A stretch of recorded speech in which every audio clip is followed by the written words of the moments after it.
If you want to disable two-factor authentication 2FA on your Binance account, follow these steps carefully to ensure a smooth process. Step 1. Log into your Binance account.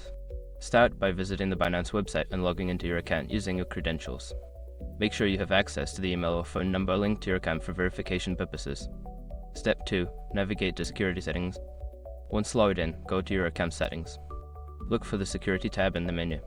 This section contains all the security features associated with your account, including two-factor authentication. Step 3. Locate two-factor authentication. In the security settings, find the option for two-factor authentication. You will see the current status of your 2FA and options to modify it. Click on the option to manage or disable 2FA. Step 4. Verify your identity. To proceed with disabling 2FA, you will need to verify your identity. This may involve entering a code sent to your registered email or phone number, or using your Authenticator app. Follow the prompts to complete this verification step.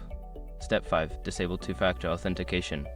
After successfully verifying your identity, you will have the option to disable two-factor authentication. Confirm your choice and the system will process your request.